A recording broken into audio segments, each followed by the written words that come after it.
style. So during the Edo period, they had a slightly different style.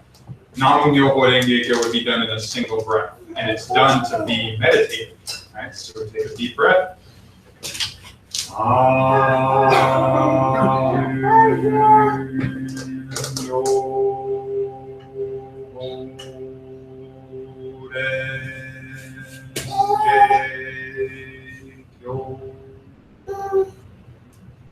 Full breath, right? But here's the cool part about the Edo period is nobody has to keep up with each other. You don't have to try to stay on the same beat as the person next to you. You just do it your own way, right? Just try to do it in the length of one of your own breaths. And as far as breathing in, you just breathe in this fully and then Namu.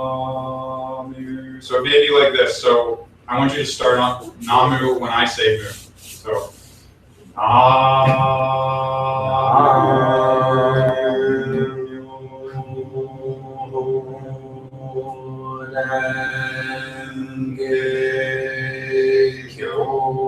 and you just breathe in your normal breath.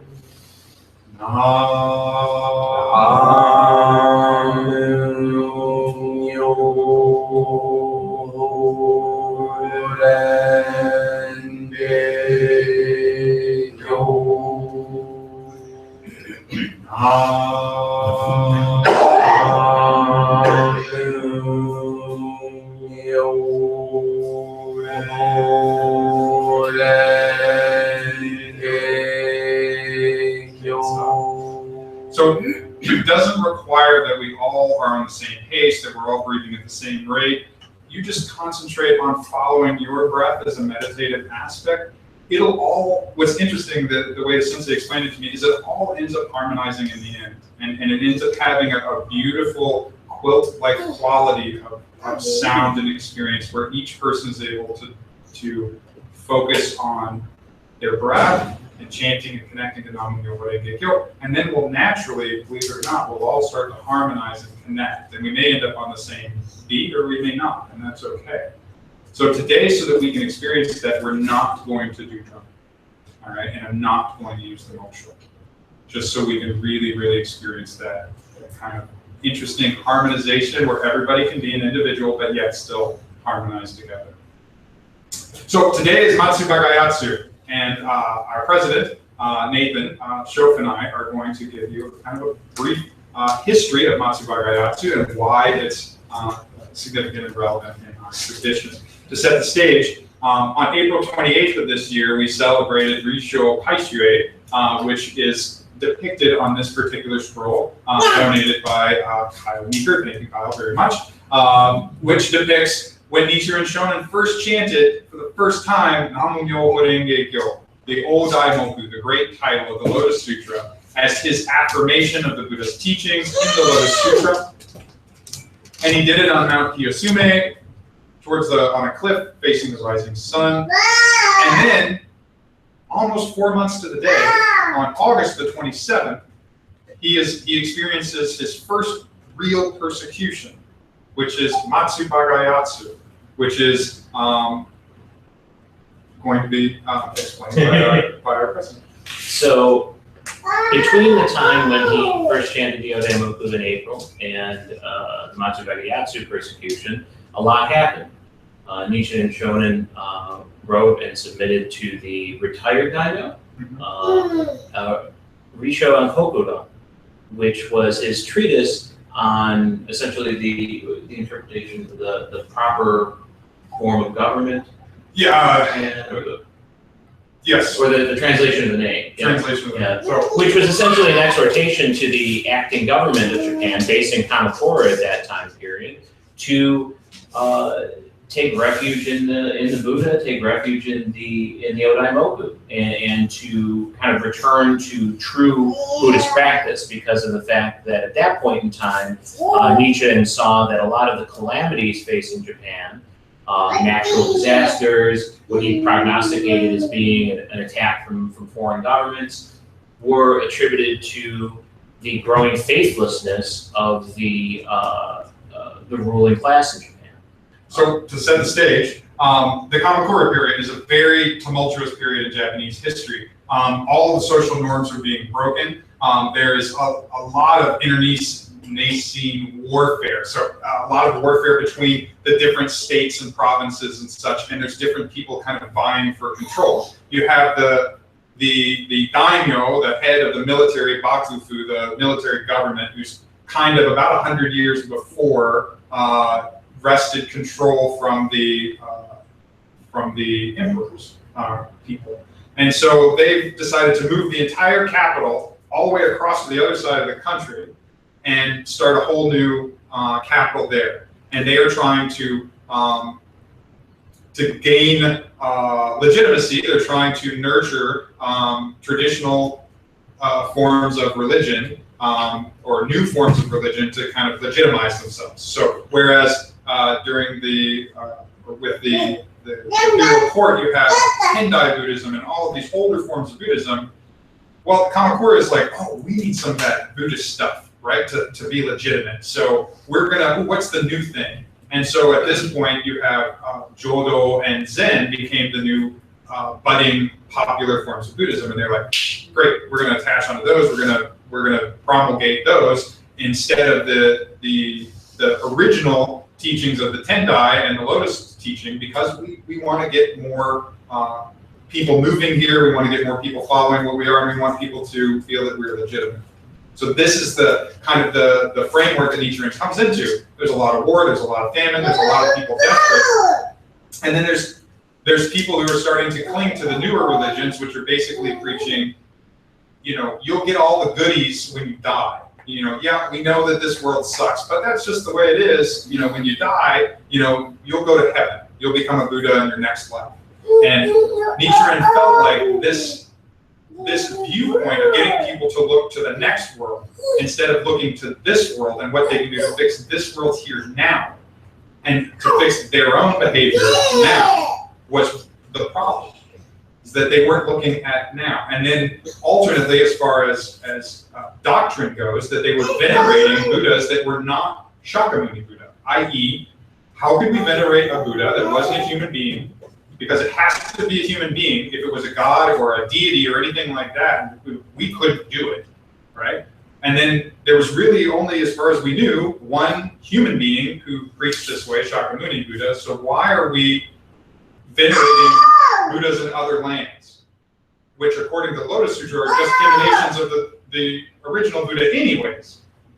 So this is where Nichiren came in. He's not in the 21st century, right? He doesn't have access to the internet and things like that. Doesn't know about higher advanced science and things like that. So to him, the sutra and spirituality is science, right? And so according to the sutra, it says all of these calamities will befall a country and the people if they don't venerate the original eternal Buddha, Shakyamuni, and the Lotus Sutra. So for him, loving his country, he was like, what can I do to fix things? Where have we gone wrong? Oh, well, people are venerating other Buddhas of other lands and other things, and forgetting that this Mappo, this land that we live in now, is the pure land. So, as you can probably imagine, the secular powers of Japan, the daimyo and his samurai and agents weren't particularly happy about being called out on their misdeeds.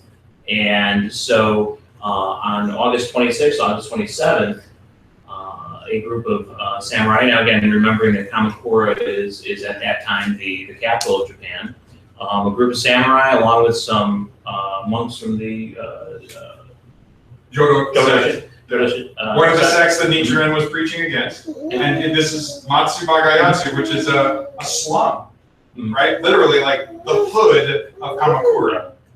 One of the lowliest parts of Kamakura is where he was, because Nichiren showed at this time period, after he left his home, he came, it's a couple hundred miles to Kamakura and just started preaching on the street.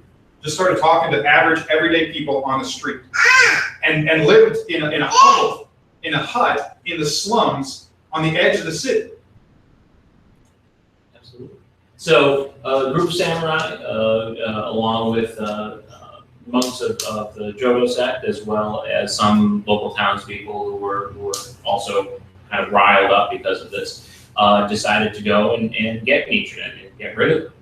Now he had a hut, or as the story tells us, a hermitage. So it's like a small compound, if you will. Not huge, but a small compound of bamboo and wooden buildings for, obviously, for his promulgating the teachings, along with residency for him and his closest followers at that point in time. Only a handful, if I recall correctly. So, of course, Nichiren Shonin and his followers are, I don't want to say perfectly, but largely oblivious to any kind of threat. And so they're continuing on with their day and their evening, and now it's the evening of August 27th.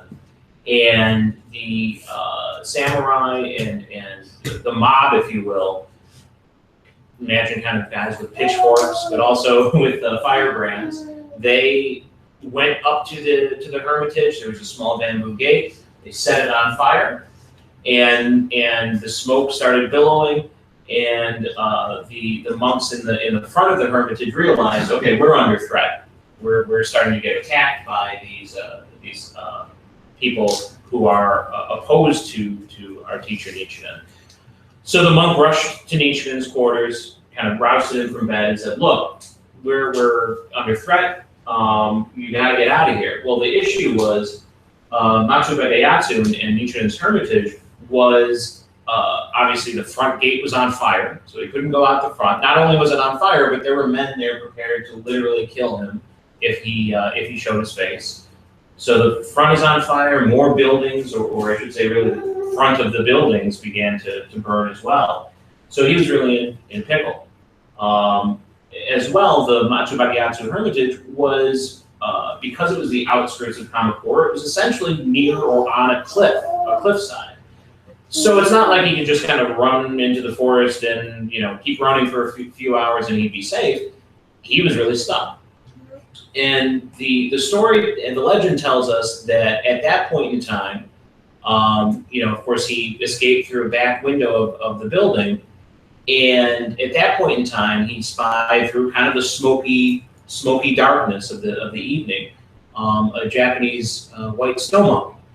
And that white snow monkey beckoned to him in a way, and he noticed that the snow monkey started crawling down the cliffside. And he realized that the monkey was showing him the way to safely climb down this cliffside. So he followed what the monkey was doing, climbed down the cliffside, and managed to find a cave there, which he was able to stay protected in, safe, maybe not warm, but safe and dry until the danger passed. Which I think was at least, was it a few days, a week? Until about a week. So, for Nichiren, this is, for us, it would have been a really traumatic experience. We would have been like, oh God, maybe I should reconsider this whole thing. I've been kicked out of my home, promise. I have now had my hermitage burned to the ground, and people want to kill me for everything that I'm saying. But Nichiren is cut from a different cloth. For him, this affirmed the Lotus Sutra, chapter 13, which is referred to as encouragement for keeping the sutra. Thereupon the Bodhisattva sang in Gathas with one voice, "Do not worry, we will expound the sutra in the dreadful evil world after your extinction." Speaking to the Buddha. "Ignorant people will speak ill of us, abuse us, and threaten us with swords or sticks, but we will endure all this. Some bhikshus, some monks, in the evil world will be cunning. They will be ready to flatter us, thinking that they have obtained what they have not. Their minds will be filled with arrogance. Some bhikshus will live in aryanas, or retired places, and wear patched pieces of cloth. Thinking that they are practicing the true way, they will despise others. Being attached to worldly profits, they will expound the Dharma to men in white robes, to lay people. They will be respected by the people of the world and the arhats who have the 6 supernatural powers. They will have evil thoughts. They will always think of worldly things. And even when they live in aryanas, retired places, they will take pleasure in saying that we have faults. They will say of us, those bhikshus, those priests are greedy and full of profits. Therefore you are expounding the teachings of heretics. They made the sutra by themselves in order to deceive the people of the world. They are expounding that sutra because they wish to make a name for themselves. in order to speak ill of us, in order to slander us in the midst of the great multitude, in order to say that we are evil, they will say to kings, ministers, and brahmas, and also to householders and other bhikshus, other priests. They have wrong views. They are expounding the teachings of heretics. But we will endure all this because we respect you. They will despise us, saying to us, ironically, you are a Buddha. But we will endure all these despising words. There will be many dreadful things in the evil world of the cult of defilements. Devils who enter the bodies of those bhikshus, those priests, and cause them to abuse and insult us. And then, this is the part that is really significant, that we pull from our practice all the time. We will wear the armor of endurance, because we respect and believe you. We will endure all these difficulties in order to expound this sutra. We will not spare even our lives. We treasure only unsurpassed enlightenment. We will protect and keep the Dharma in the future if you transmit it to us. World-honored one, know this, evil bhikshus in the defiled world will not know the teachings that you expound with expedience according to the capacities of all living beings. They will speak ill of us, or frown at us, or drive us out of our monasteries from time to time. But we will endure all these evils because we are thinking of your command. When we hear of a person who seeks the Dharma in any village or city, we will visit him and expound the Dharma to him if you transmit it to us. Because we are your messengers. We are fearless before multitudes. We will expound the Dharma, Buddha, do not worry. We vow all this to you and also to the Buddhas who have come from the worlds of the 10 quarters. Buddha, know what we have in our minds. So this persecution and each subsequent persecution were actually to Nichiren Shonin what confirmed that he was actually following the Lotus Sutra. Because if he was following the Lotus Sutra, then apparently people were going to abuse him and attack him and tell and say nasty things about him in the teachings. Now, this is written 2,000 years before Nichiren Shonin comes on the scene.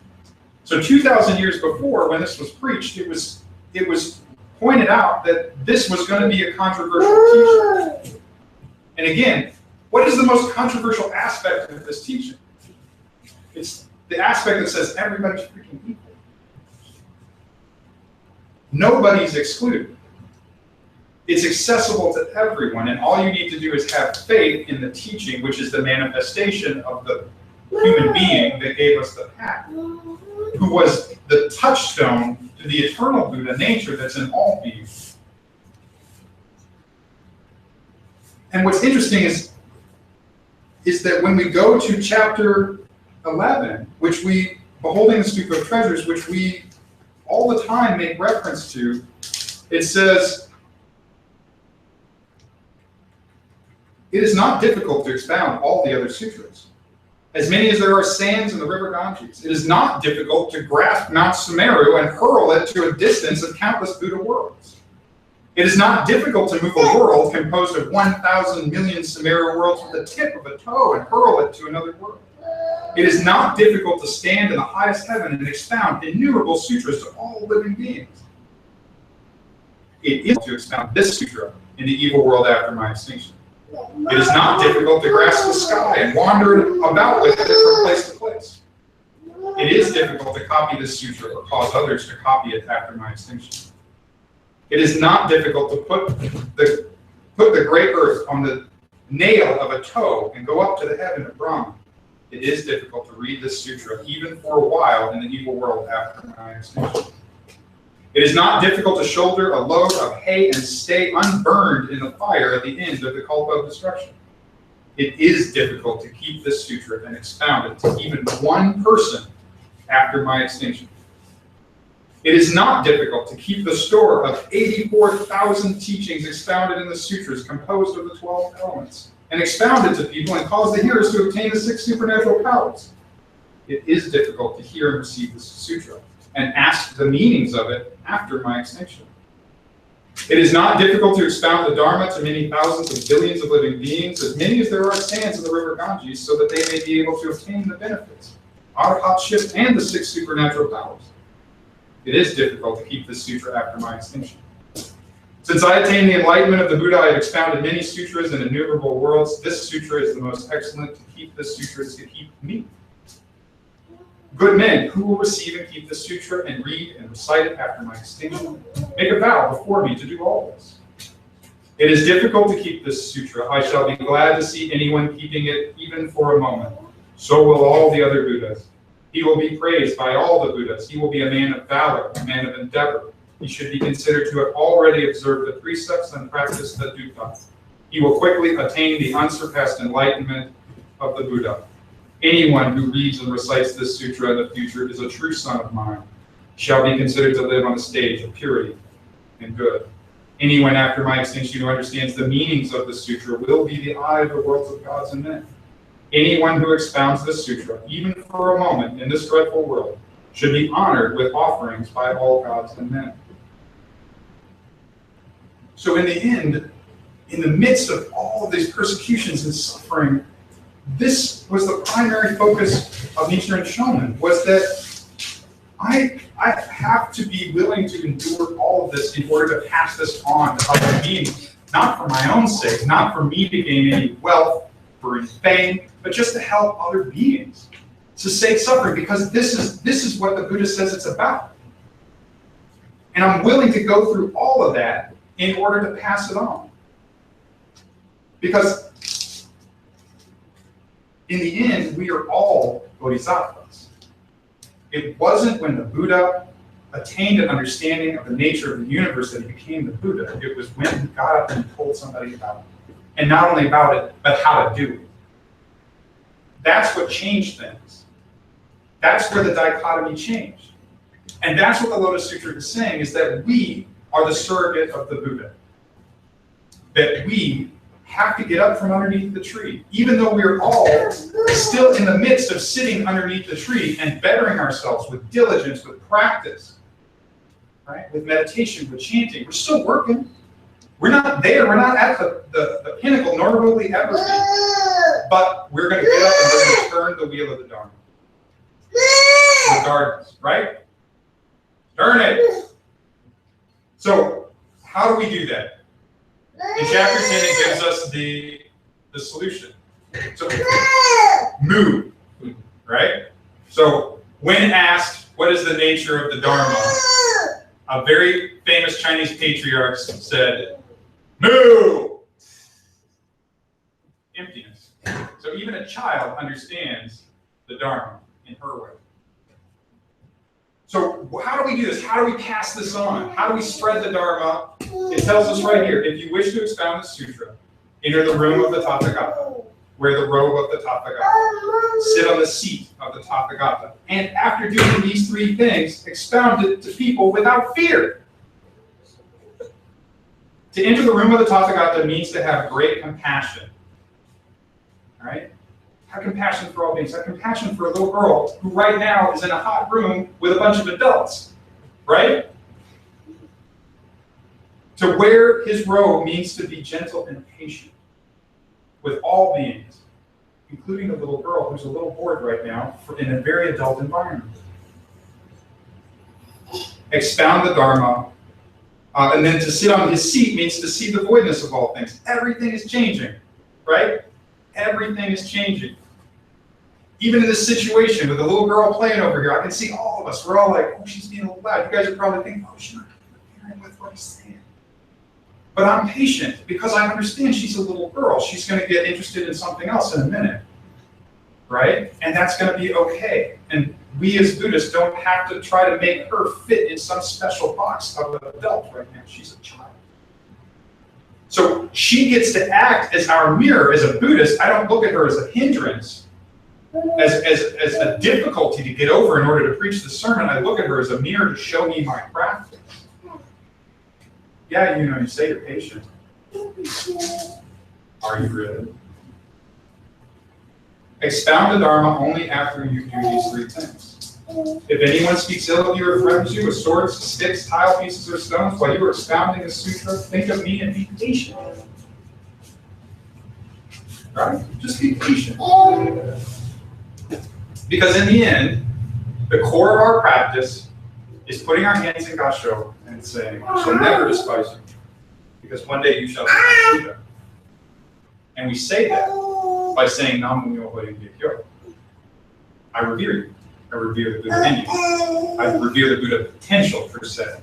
Because in the end, we're in the age of Mako. Many people have burned out their Buddha seed and need to have it replanted. And if it's there, it's like those 2,000-year-old Egyptian dried up lotus seeds. They need a little bit of water, TLC. And that's what we're doing. Again, Nichiren Shonin said, if you can spread even a word or a phrase to others, please do so.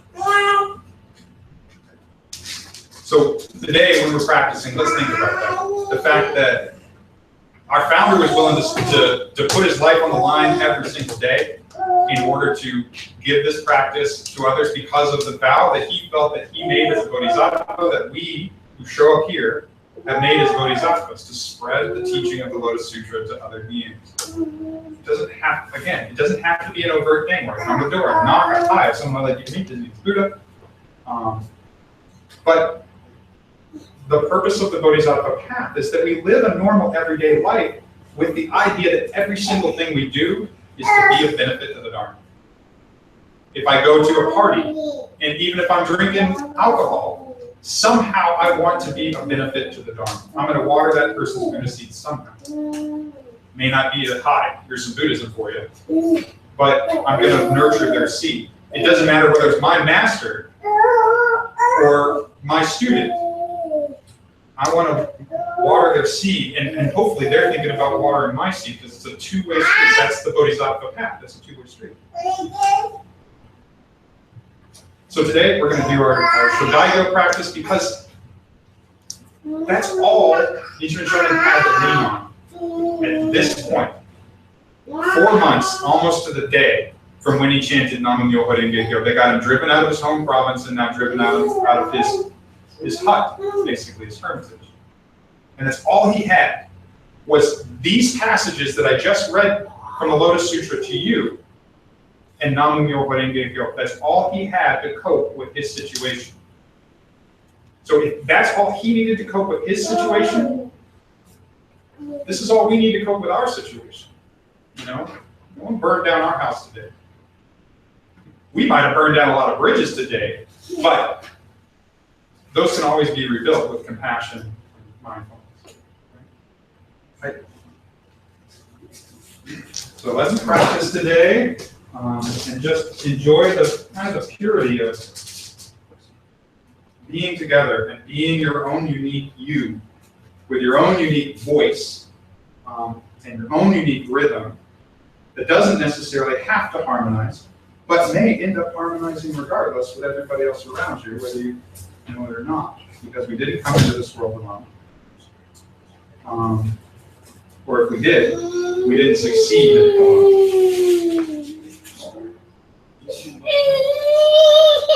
Let's take it for a walk real quick.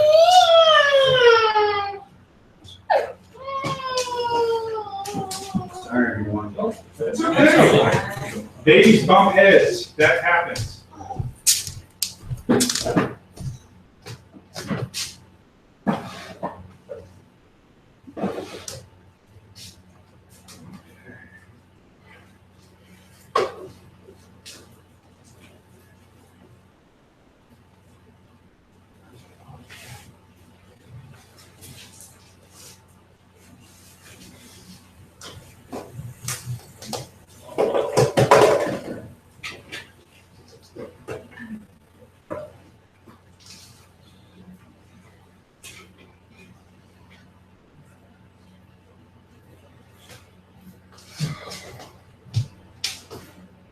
So when you begin your meditation today, again, a reminder, roll your shoulders back, let your head feel as if it's floating, let your waist feel as if it's sinking. Right hand, left hand, thumbs touching lightly, making the shape of a circle or an egg. Tongue in the roof of your mouth, just behind your top teeth. Today, for the first breathing cycle, I would like you to do the 1-4-2 healing breath. So I want you to take and breathe in a multiple of 4. 1, 2, 3, 4. I want you to hold for 16 seconds. If you can only do 10, fine, doesn't matter. 12, 8, doesn't matter. Aspire to get to 16. And as you breathe out in an 8 count, allowing everything to kind of gradually flow down, and breathe in and out your belly. So I breathe in 1, 2, 3, 4. Hold.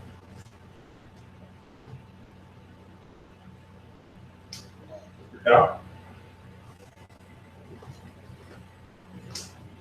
And then start the cycle again. All right. So in for 4, hold for 16, out for 8. It's meant to confuse your brain. It takes, you can't do a lot of thinking when you're trying to figure out that counting pattern. Right? Joshingyo. So, actually.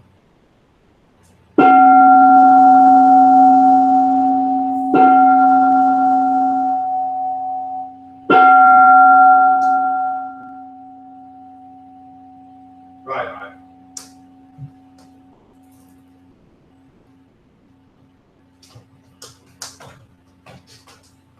Dojo.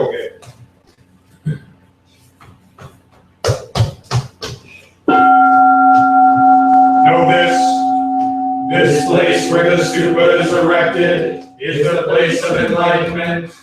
Here the Buddhas attain Sambodhi. Here the Buddhas turn the wheel of the Dharma. Here the Buddhas entered into Parinirvana.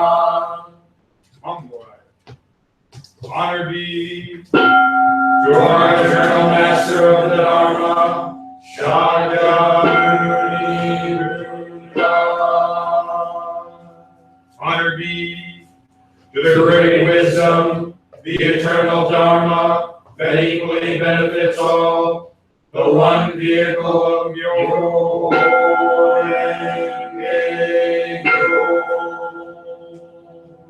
Honor be to our founder, representing Jogyo, Nichiren, the great Bodhisattva.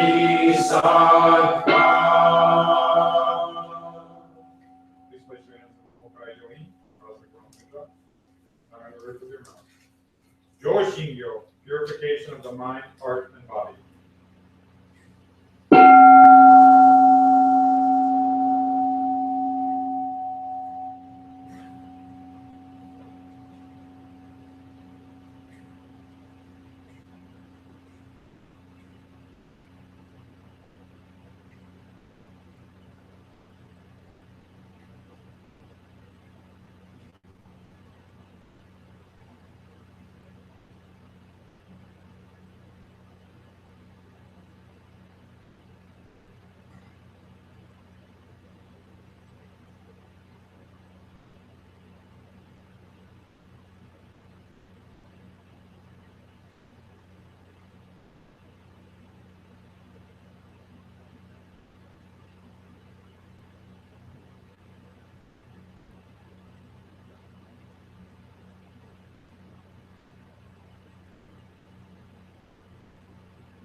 Cosmic Yoga Nidra. Jin Shingo, Meditations and Merits of Myo, Sublime God.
Igangyo prayer.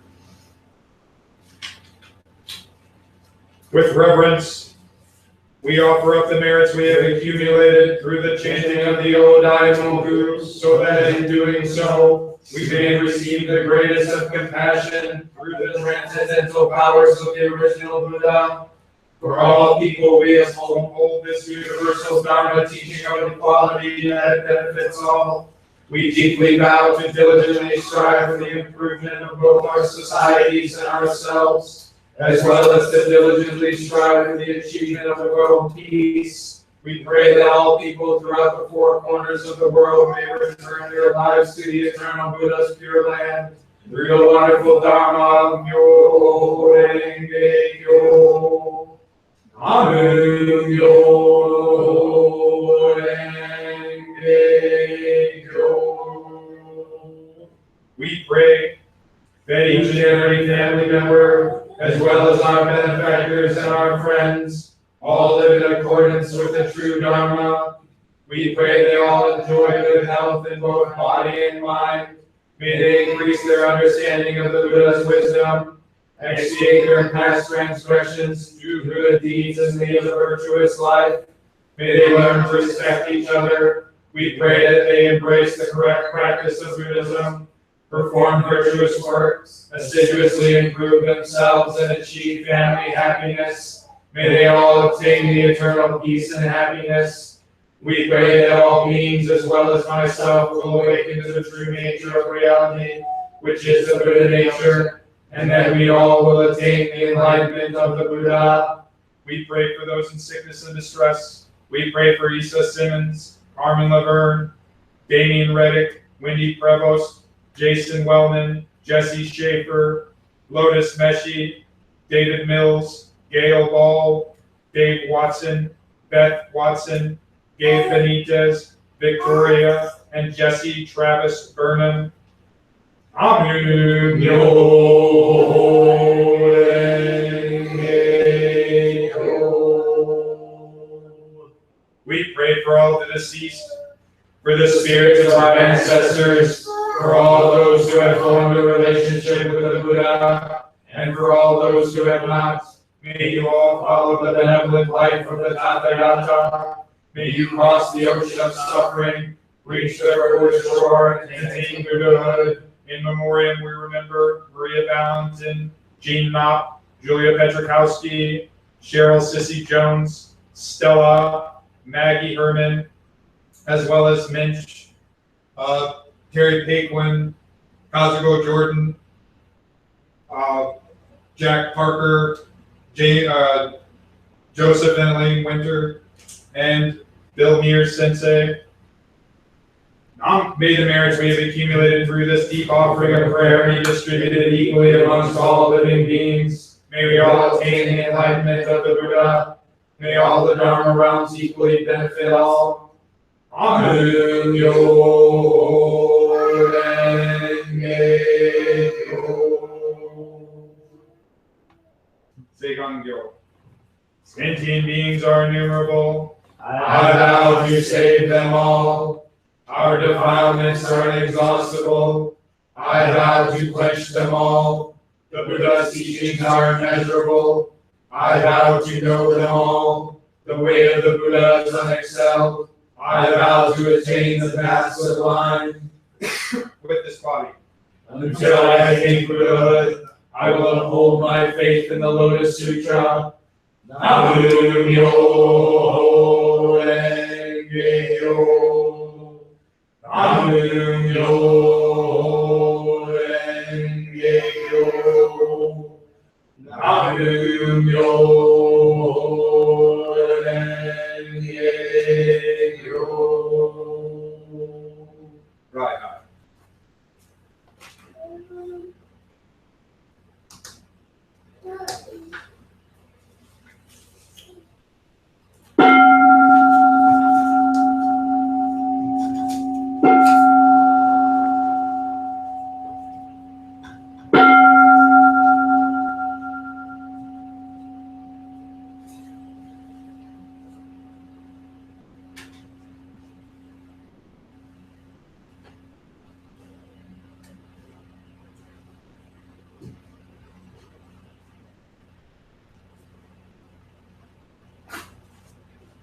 Thank you all very much for coming today.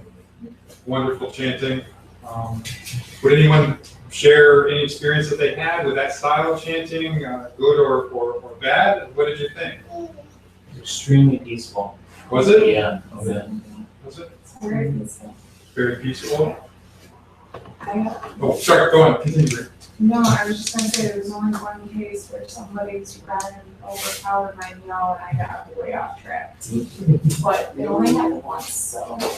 Think about how many times in our life where somebody's Rin overpowers our meal, and we gotta figure out where we're at. So, anybody else? Laverne, you just had that look. I feel my tenseness. I felt my tenseness. Oh, yeah, I agree. It was, yeah, and my voice, I could not get my voice. I was like, whoa, right down. I couldn't, the usual, up here, I couldn't get there. But I worked, I took my time, was patient and tried to get there, but it was a struggle. I agree. I find that I always had trouble expressing myself, so I wanted to keep unison with somebody so they wouldn't hear me starting off my mouth, you know? Exactly. Think about how many times we do that in life. Try to cover up ourselves with somebody else or something else, right? Because we're afraid that we're not doing it right, we don't sound right, we might look funny, whatever it may be, that we'll stand out. So what's interesting about this style is that it makes it very individual at that point. Because now you're looking and searching for your authentic voice that's not hidden by anyone else. There's no place to hide. Yeah. But the irony is that you don't realize is not one of us can pick anybody out. I can't pick out somebody in that crowd. I can't point and say, oh, that person's just, their Rin is all over the place. That meal is just killer. Like, whatever it is, like, I can't pick it out. Because I am so focused on keeping my Namu Myo Horenge Go in that moment that if I get too focused on you guys, all of a sudden I'm lost. Right? I don't know where I'm at. But then what I realize is these really amazing moments when someone's Rin and my Rin blended. And then we drifted apart with different patterns. And then my yo mixed with somebody else's, and we just had that tone where we met that moment. It was really interesting that each of you was able to maintain your individuality, but yet lose yourselves in the whole. This is the first time for me to be able to do this with a group. So I really just enjoyed it. For me, it became very meditative. It wasn't just chanting Namu Myo Renge Kyo. Now all of a sudden it was a form of breathing meditation where I'm trying to finish Kyo like with a and then I didn't think of a time when I just all breath out and said, yeah. And that's okay too. yeah. And that's okay too. You catch it on the next time. I'd love to hear it played back. Well, all of you that have given us your email addresses probably have a link, and you can go to your link. And if you don't have it, ask Tyson to send it to you. I can also post as a portion of the video. That'd be perfect. To do that. That'd be wonderful, because I'm going to go home and listen to it myself. How about you? There was a moment, maybe about 1/3 in, that it almost sounded, I mean, everybody's tones connected in a way that it almost sounded like a gong, like a signal. Yes. Yeah. It was amazing. Yeah.